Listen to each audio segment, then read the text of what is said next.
Olá, bem-vindos então à nossa última aula do curso sobre o diagnóstico de autismo, aula sobre diagnóstico tardio.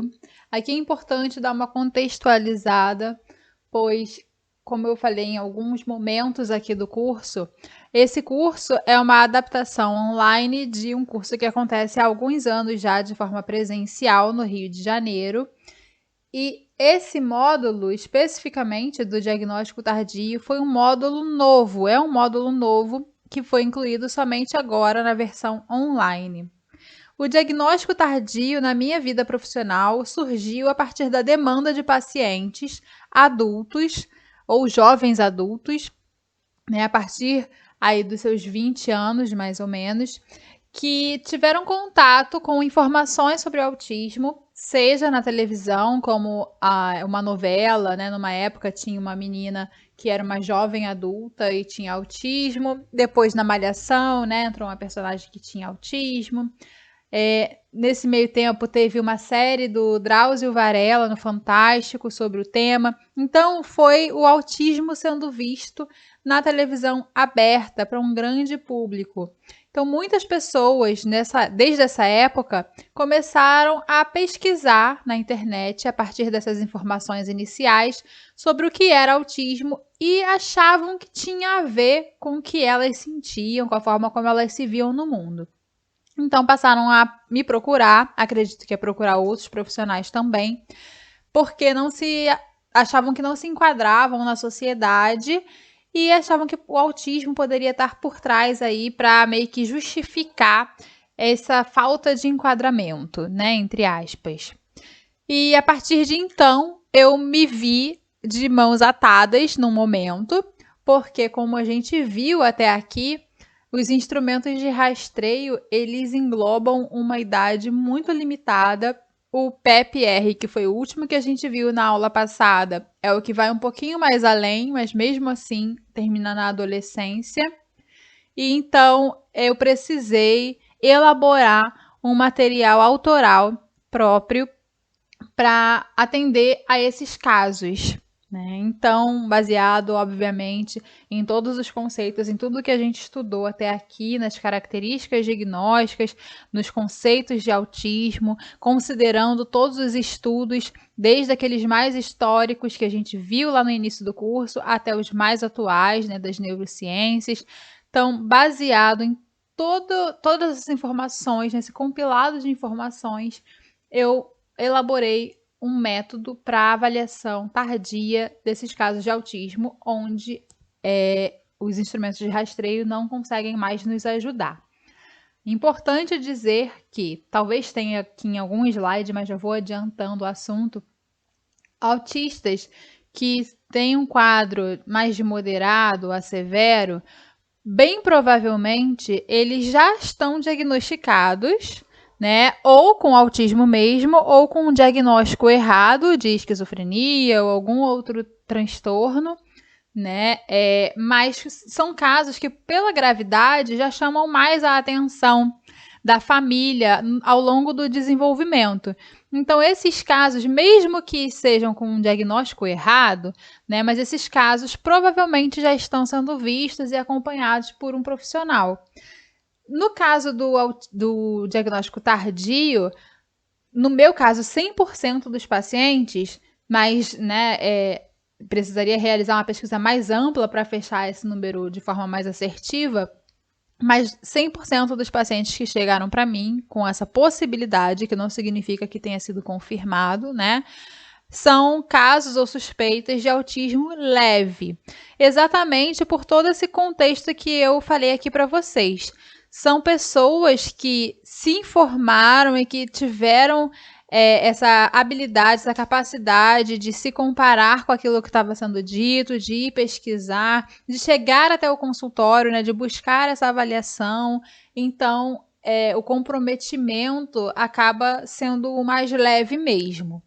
Né? E muitas vezes esses casos trazem grande sofrimento psíquico e emocional, Então, muitos desses pacientes, se não todos, chegam ao consultório buscando um diagnóstico de autismo, né, uma avaliação para ver se confirma ou se refuta o autismo, mas carregados já de sinais de depressivos ou sinais ansiosos, de uma vida inteira de sofrimento por não se sentir parte, não se sentir igual, né? Se comparar e se sentir inferior ou se sentir diferente dos seus colegas, da família, enfim. Então, geralmente esses casos chegam no consultório independente do diagnóstico de autismo, mas já com muito sofrimento ali por trás dessa história de vida.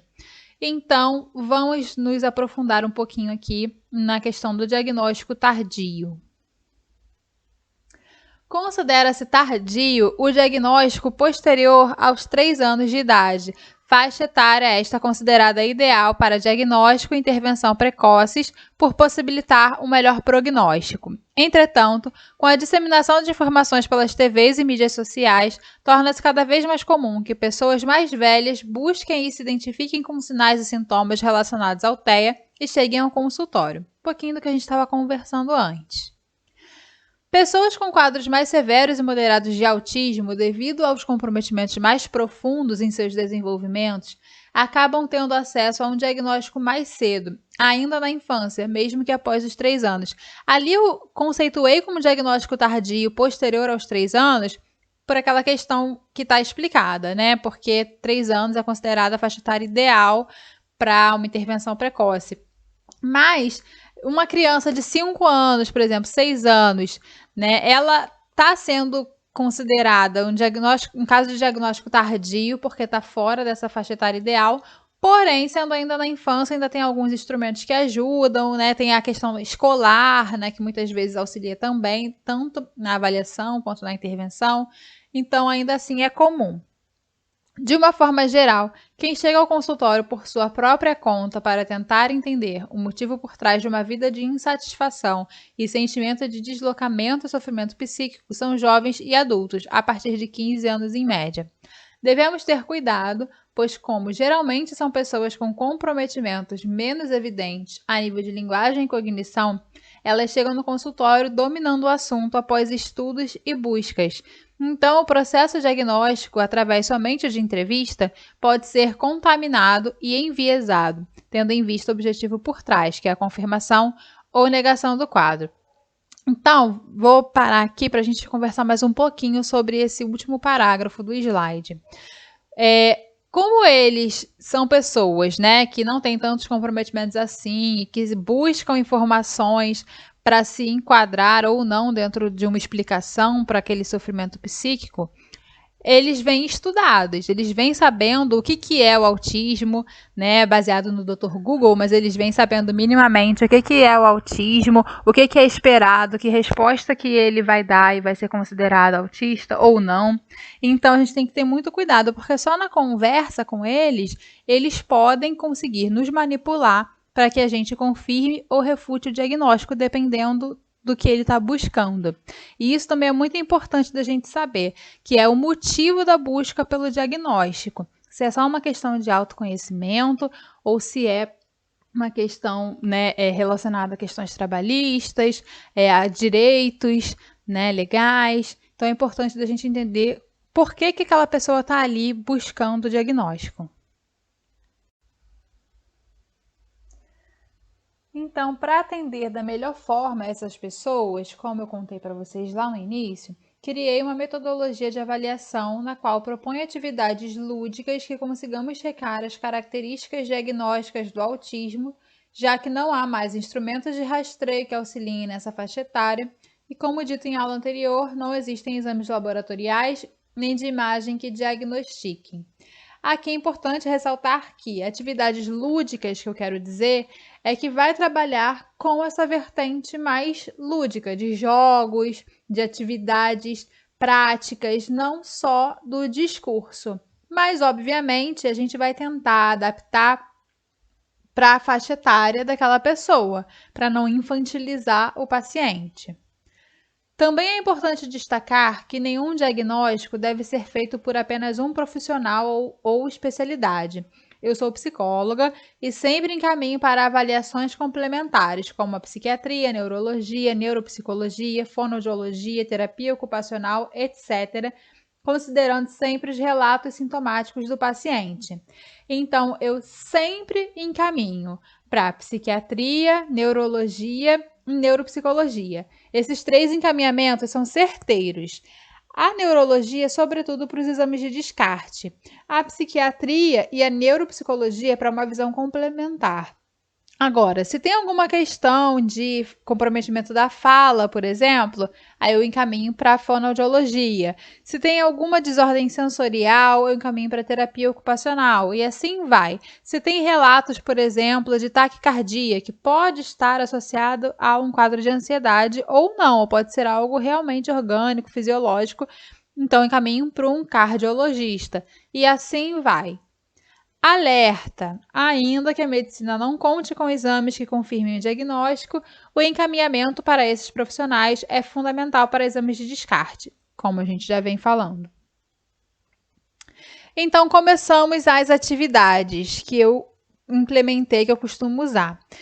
Vale lembrar que todas essas imagens ou são imagens minhas, autorais, de atendimentos, ou outras, como essa daqui, por exemplo, são imagens encontradas no Google Imagens, tá? Então é fácil de qualquer um achar ou então adaptar de acordo com o que for possível para cada profissional. Então eu uso essa imagem, né, como uma atividade de reconhecimento das emoções. Quando eu coloco para o paciente, eu coloco sem estar escrito aqui onde está raiva, nojo, medo, tristeza, surpresa, alegria. Eu apago e coloco um campo em branco para que o paciente preencha de acordo com a leitura dele das feições, né, das emoções. Aqui a gente está trabalhando o que a gente viu lá no início da teoria da mente, né? Então, eu peço para o paciente analisar esses rostos e escrever qual emoção eles acham que está passando. Essa atividade é bastante simples, apesar de complexa para quem tem algum comprometimento relacionado ao autismo, mas ela é, na escala das atividades que eu passo a seguir, ela é das mais simples, que é só o reconhecimento da feição, né, do rosto, da expressão facial. Como a gente falou lá nas primeiras aulas, a teoria da mente, ela é o reconhecimento do estado mental de terceiros, que seria basicamente, né, de uma forma bem resumida, isso aqui. Você olhar para o rosto e reconhecer qual é a emoção que ele está te passando. Mas, para a gente não ficar robotizado e porque não é funcional a gente olhar para uma pessoa chorando e falar, triste, né? Como eu expliquei lá no início, nas primeiras aulas, essa leitura do rosto, das emoções, tem a ver com um passo a passo que vai culminar lá na interação social. Então, da mesma forma, aqui nas atividades de avaliação, a gente começa avaliando pura e simplesmente a leitura da expressão facial e essa atividade que é relacionada à teoria da mente vai se tornando cada vez mais complexa, como a do slide a seguir, né? Que já é uma história em quadrinho, sem fala, né, onde além da leitura das feições de vários personagens, né, não é só mais um rosto, são vários rostos, é a relação entre esses rostos, o que um rosto está passando para o outro. Também é uma leitura de contexto, leitura de pistas sociais. Então, nessa atividade aqui, eu peço para o paciente preencher esses balões de fala. Ele vai montar a história dele em quadrinho baseado nessa leitura de contexto, de feições, de pistas sociais. Ele vai fazendo a história em quadrinho. Depois dessa atividade, eu não coloquei todas aqui para não ficar muito maçante, mas a gente vai tornando cada vez mais complexa essa leitura de contexto. Eu uso muito essas atividades de história em quadrinhos sem fala, mas eu vou colocando cada vez mais coisas, mais pistas para serem lidas. Contextos mais complexos, com mais personagens, né, histórias maiores. Vou tornando essa atividade cada vez mais complexa para ir avaliando em que momento o paciente não consegue mais, né, desenvolver lá, desempenhar o comportamento, ou se ele consegue ir até o final com satisfação, ou ele até vai até o final, mas com alguns comprometimentos aí ao longo do caminho. Esse jogo, ele se chama Cilada, né? Basicamente, ele é um quebra-cabeça 3D, né, em que você tem que encaixar essas pecinhas brancas no tabuleiro verde, de acordo com as formas geométricas, né? E o objetivo é que todo esse tabuleiro esteja preenchido pelas pecinhas brancas sem sobrar nenhuma forma geométrica por de trás, né? Sozinha. Então, eu só dou as instruções, né? Se o paciente não conhecer o jogo, e peço para ele jogar e preencher e montar o tabuleiro lá, esse estilo de quebra-cabeça. Aqui eu consigo avaliar vários pontos. Entre eles, o que a gente falou da rigidez cognitiva, porque muitos vão repetir padrões, né? Eles vão tentar montar uma vez, aí não vai conseguir, então eles vão desmontar e vão remontar, só que seguindo o mesmo padrão, o que vai acabar no erro de novo. Então isso é importante da gente observar, se ele está seguindo padrões, mesmo que não esteja chegando ao objetivo final.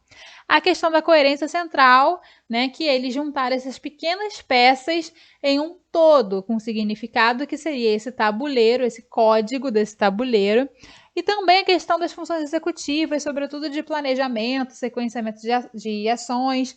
Então, por quê? Para ele conseguir desempenhar, fazer a atividade, ele vai ter que se planejar, pensar em estratégias, ele vai ter que flexibilizar, né? Caso no meio ele veja que não vai dar certo, por que ele continua ou não, ele para do meio e recomeça, ou ele já com o tabuleiro quase todo montado, só faltando alguns buracos, ele consegue olhar e pensar sobre onde está errado, ao invés de ter que desmontar tudo para remontar. Então dá para avaliar bastante coisa. Assim como o quebra-cabeça normal, mais conhecido. Eu gosto de usar esse quebra-cabeça aqui específico e às vezes eu revezo com outros, mas que são nesse mesmo esquema.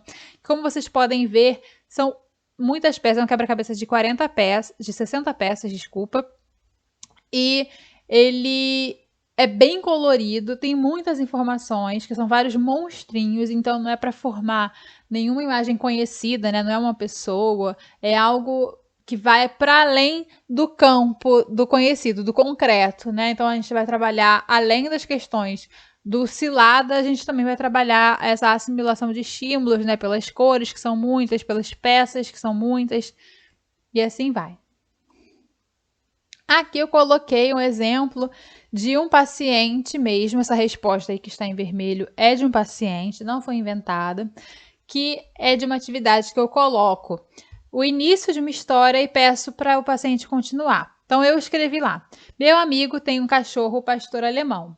Fui conversar com ele, mas ele não me entendia, pois não falava português. Então, aí o paciente colocou: fui procurar um psiquiatra, pois cachorros não falam e não teria por que ele se comunicar comigo em qualquer língua que fosse.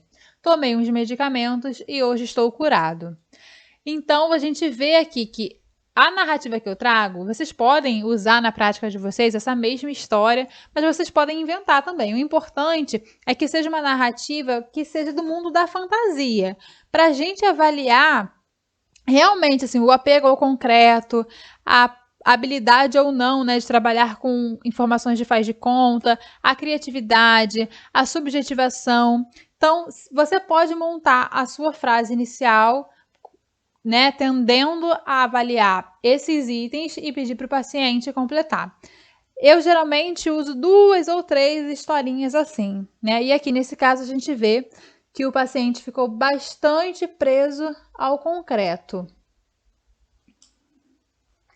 Outra informação que eu uso também, depois eu passo para o outro, mas outra atividade que eu uso são os ditos populares, né? Por exemplo, chorar sobre o leite derramado, a cavalo dado não se olha os dentes, filho de peixe, peixinho é.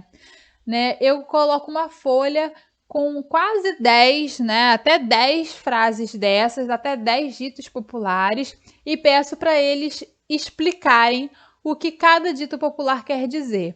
né? Isso também avalia o mesmo quesito, né? Que é o apego ao concreto, subjetivação, criatividade, tudo isso. Assim como essa outra atividade aqui, que é um jogo que chama Quem Conta um Conto.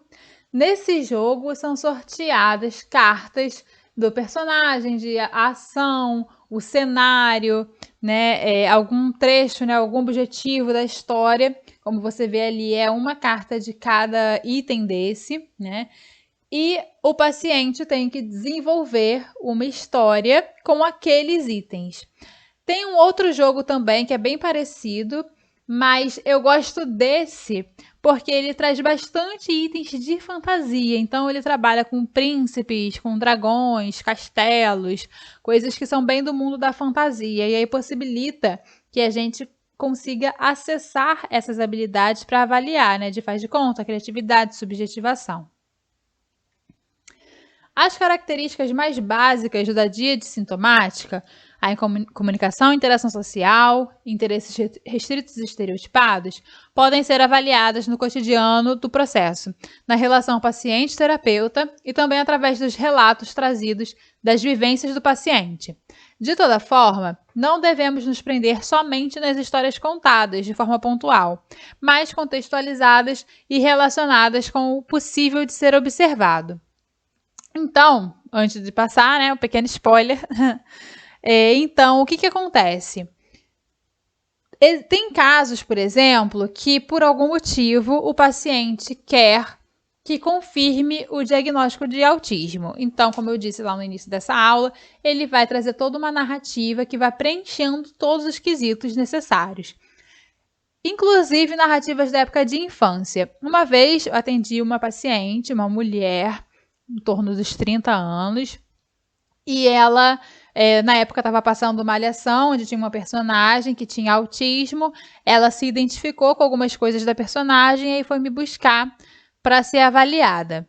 Ela queria muito o diagnóstico, né? Mas não por questões práticas do dia a dia, mas por uma questão dela pessoal mesmo, dela encontrar conforto numa justificativa sobre o que ela sentia, né, sobre si mesma, enfim. Então envolviam outras questões. Ela já tinha um histórico de depressão, que ela era acompanhada por outra psicóloga, né? Só que essa outra psicóloga não sabia muito sobre autismo, por isso me encaminhou para avaliação. E, enfim, já era acompanhada por psiquiatra, enfim, esse relato sempre dessa história de sofrimento, né, ao longo da vida. No caso dela, o meu relatório apontou para uma não conclusão do caso de autismo. Eu pedi nas avaliações complementares, como sempre, mas não tive acesso depois porque a minha avaliação acabou antes dela me trazer esse retorno, né? Mas eu emiti o relatório para ela levar para esses outros profissionais para, enfim, colaborar e na conclusão deles, né? Mas a minha avaliação não deu conclusiva. E a todo momento, quando ela achava que estava caminhando para isso, para não ser conclusiva, ela trazia outros relatos, sempre se encaixando cada vez mais dentro do diagnóstico de autismo. Então, quando eu falei com ela do relatório, quando eu apresentei para ela o relatório final, né, falando que não foi possível concluir, né, do autismo e tal, ela ficou bastante inconformada, talvez seja a palavra, e falando, mas lembra que eu te falei que quando eu era criança eu fazia isso, isso e isso? E realmente não é que esses relatos devem ser desconsiderados, eles são considerados.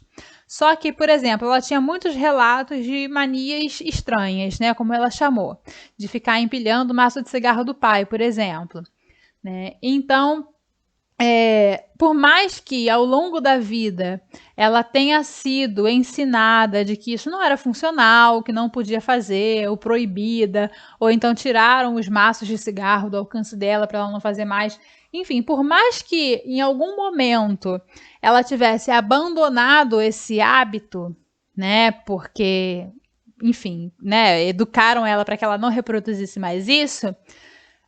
Se fosse uma questão relacionada ao autismo, esse hábito poderia ter sido cortado pela intervenção de terceiros, mas ele seria substituído por um outro hábito equivalente, porque essas manias, né, as estereotipias, elas acontecem para suprir uma necessidade do indivíduo. Não é porque o maço de cigarro está ali em cima da mesa e ela resolve empilhar. Ela resolve empilhar o maço de cigarro, se fosse a questão do autismo, por outras questões, que não tendo mais o maço de cigarro para ela empilhar, ela ia buscar uma outra coisa para satisfazer essas necessidades internas dela. Então, eu expliquei isso para ela e, enfim, ela foi buscar as outras avaliações complementares, mas como foi uma paciente só de avaliação, eu acabei não tendo acesso depois para ver a conclusão final, né, de todos os especialistas. Aqui eu coloquei um relatório, né, para vocês terem acesso a como é que isso aparece depois. Eu faço toda a avaliação somente pedindo para o paciente, faça essa atividade, execute isso, né? E fico em silêncio. Se o paciente tiver alguma dúvida em relação à execução da tarefa, eu explico, mas eu não explico por que ele está fazendo aquela tarefa, o que a gente vai avaliar. Isso tudo eu explico no final. E aí, no final, na entrevista devolutiva, eu levo o relatório por escrito, como esse que vocês estão vendo, entrego para o paciente e a gente lê junto. Então, eu vou ler com vocês aqui como que fica, né? Fulana, nascida em tal de 84, ó, deixei a data de nascimento dela, o ano, né, para vocês terem noção da idade. Iniciou em 11 de março de 2019, processo diagnóstico para confirmação ou refutação diagnóstico de síndrome de Asperger, aí o CID, dados por um psiquiatra por uma avaliação neuropsicológica. Sabe-se só para explicar, né? Essa paciente, como vocês estão vendo aqui, ela já tinha uma hipótese diagnóstica dada por um psiquiatra e por uma neuropsicóloga, mas ela veio até mim para complementar essa avaliação. Sabe-se que com a atualização do código DSM para sua 5ª edição, a síndrome de Asperger passa a ser enquadrada nos transtornos do espectro do autismo, se referindo à manifestação leve do mesmo. Assim, considerando que não há embasamento científico que comprove a eficácia de exames laboratoriais e ou de imagem, e ainda que devido à idade de fulana, a mesma não se enquadra mais dentro da faixa etária coberta pelos instrumentos de rastreio validados até então, seguiu-se o processo diagnóstico através de atividades avaliativas e observação clínica. Até aqui foi só uma apresentação breve da paciente e uma explicação teórica de por que a avaliação aconteceu dessa forma. As atividades realizadas tiveram como objetivo central avaliar individualmente e em conjunto cada quesito característico do STEA. Os fatores e as observações seguem. E aí que, então, eu vou enumerando as características principais e descrevendo como que foi o desempenho do paciente na avaliação daquela característica. Então, vamos lá. Comunicação. Possui capacidade comunicativa mediana, conseguindo se comunicar com eficácia, entretanto com um pouco de timidez, o que não a impede de entender e ser entendida.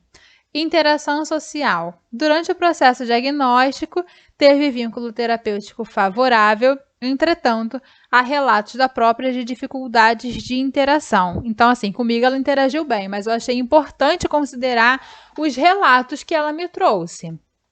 Interesses restritos. Não foi observado nenhum interesse restrito, nem disfuncional, nem relatos acerca desse assunto.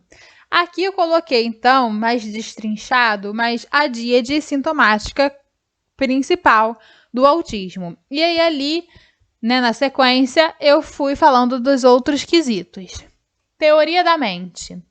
Apresentou leve dificuldade neste módulo, demonstrando inabilidade em demonstrar, apontar e nomear sentimentos e de atribuir estados mentais a terceiros.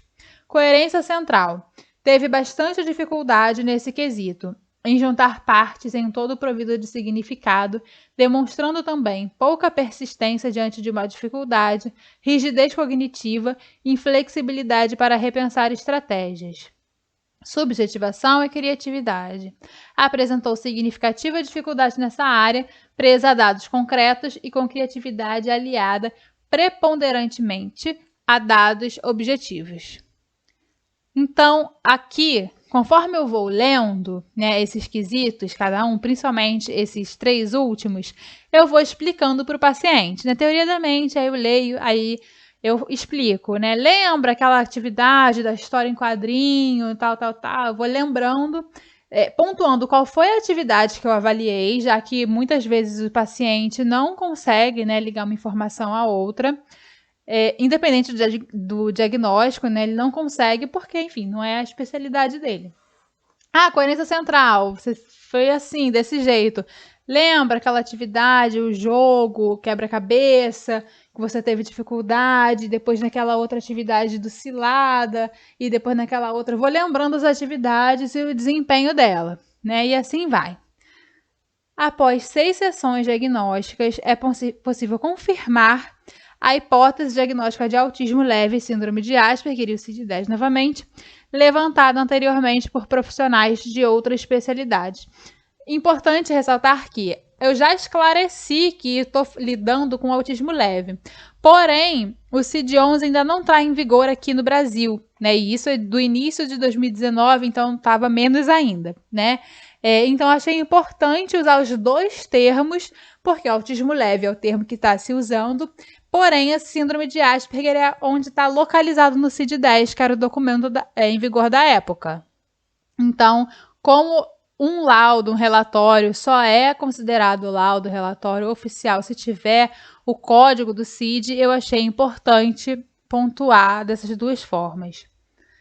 É importante pontuar que fulana possui um histórico de vida bastante peculiar que merece atenção, sendo indicado prosseguimento em atendimento psicoterápico, o que poderá amenizar sintomas aqui abordados.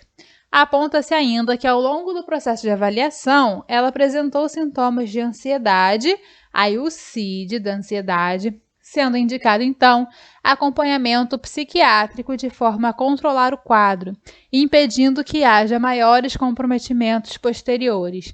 Então, eu faço todo o relatório, no final, eu confirmo ou refuto, né, a hipótese e dou seguimento às coisas. No caso dela, ela veio já, né, como eu disse, para uma avaliação complementar. Ela já tinha passado por um psiquiatra, por uma neuropsicóloga. Então, eu não encaminhei para nenhum outro profissional. Caso eu tivesse encaminhado, se ela tivesse vindo primeiro a mim, por exemplo, eu entrego esses encaminhamentos na 2ª ou 3ª sessão, né, de forma separada para cada profissional. E aí, aqui, se ela não tivesse ainda me dado o retorno dos profissionais, aqui no final eu falaria que tiveram esses encaminhamentos ainda sem retorno até a data da emissão do relatório. À disposição para esclarecimentos, a data, enfim. É isso. Espero ter ajudado vocês no entendimento do autismo de uma forma geral e principalmente das formas e etapas do diagnóstico, e encontro com vocês numa outra oportunidade.